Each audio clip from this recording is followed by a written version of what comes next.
हमारे माननीय मुख्यमंत्री श्री नायब सिंह सैनी जी ने भावांतर भरपाई योजना में किसान जो मधुमक्खी पालन कर रहे हैं उनको शामिल करके बहुत ही बड़ा काम किया है, बहुत अच्छा काम किया है। इससे पहले हमारे किसानों का जो हनी था वो अच्छे से बिक नहीं रहा था और हमारे यहाँ से सिरसा से तकरीबन 40 किसान हैं जिनको हम भावांतर भरपाई योजना में शामिल कर रहे हैं। उन्होंने मधु क्रांति पोर्टल पर अपना रजिस्ट्रेशन करवाया हुआ है।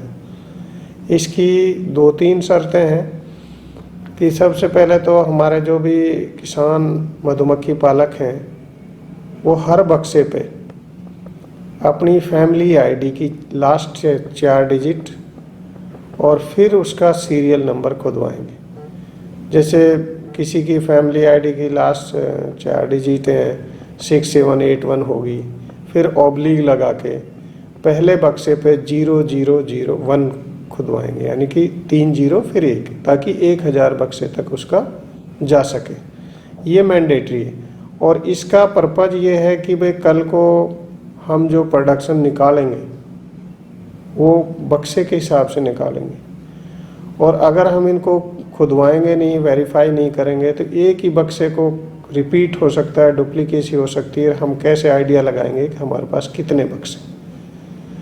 तो अगर एक किसान का मान लो कि 20 बक्से हैं तो उस 20 बक्से के हिसाब से उसके हनी प्रोडक्शन की एवरेज निकाली जाएगी और उस एवरेज हनी को ही भावांतर भरपाई योजना में शामिल किया जाएगा।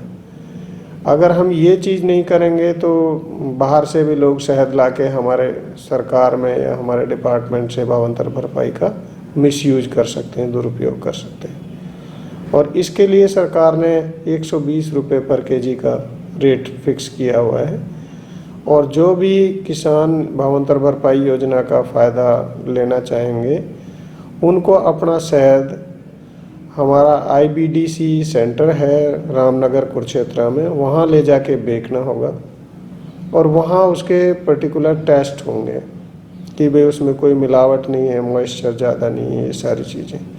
जब वो सारे स्टैंडर्ड्स को पार कर जाएगा तभी भावांतर भरपाई में शामिल किया जाएगा। और वहाँ एक हमने इंटरनेशनल ट्रेड सेंटर बनाया हुआ है IBDC में, डिपार्टमेंट ऑफ हॉर्टिकल्चर ने, जिसके अंदर इंटरनेशनल लेवल के भी ट्रेडर्स आए हुए हैं और वो उनके क्वालिटी के हिसाब से उनके शहद को एक्सपोर्ट भी करेंगे और ऑल ओवर इंडिया में भी भेजेंगे। वहाँ एक वेयर हाउसेज भी है वहीं रामनगर में। अगर किसी किसान को लगता है कि भाई मेरा शहद सस्ता बिक रहा है, मेरा तो 150 रुपये बिकना चाहिए, तो वो वहाँ स्टोर कर सकता है और उसकी 70% कीमत तक का जो उस दिन का उसका रेट लगा है उसको बैंक या की तरफ से फाइनेंस करवा दिया जाएगा ताकि उसकी आर्थिक हालत भी ख़राब ना हो और वो अपना जब चाहे जब उसको बेच सकता है। ਕਿਸਾਨਾਂ ਨੂੰ ਤਾਂ ਲਾਭ ਹੈ ਹੀ। ਪਹਿਲੇ ਜਿਹੜਾ ਰੇਟ ਸੀਗਾ ਸ਼ਾਇਦ ਦਾ ਪਹਿਲੇ 70 75 80, ਹੁਣ ਮੌਕੇ ਤੇ ਗਵਰਨਮੈਂਟ ਨੇ 120 ਰੁਪਏ ਰੇਟ ਕਰ ਰੱਖਿਆ ਦਾ, ਤੇ ਹੁਣ ਮੌਕੇ ਤੇ ਬੈਨੀਫਿਟ ਤਾਂ ਹੈ ਹੀ ਅਸੀਂ ਭਵੰਤਰ योजना ਦੇ ਵਿੱਚ जुड़न नाल। तो क्या मानते हैं कि सरकार इस तरह की योजना जब लेके आती है तो बेनिफिट कितना एक मिल पाता है? बेनिफिट तो है ही इसमें। बेनिफिट पहले रेट इसका 70 रुपए 80 रुपए 75 रुपए था, अब गवर्नमेंट ने 120 रुपए इसका रेट कर दिया है। अब बी कीपर को इतनी परेशानी वाली दिक्कत वाली बात है नहीं।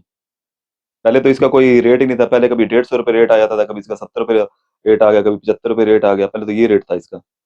अब चलो बी कीपर को इस चीज का लाभ मिलेगा, 120 रुपए रेट आ जाएगा, उस हिसाब से खर्चा भी मेंटेनेंस हो जाएगा, सब कुछ बी कीपर को थोड़ी आसानी हो जाएगी इसमें।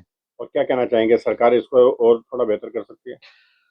सरकार को तो यही कहना चाहेंगे, जैसे मान के चलो, एक तो सबसे बड़ी इसमें मुश्किल ये आ रही है भी, अब जैसे हम मान लो भी किसी बी कीपर कोई शख्स शायद बेचता है तो अवेयरनेस की लोगों में भी बहुत कमी है।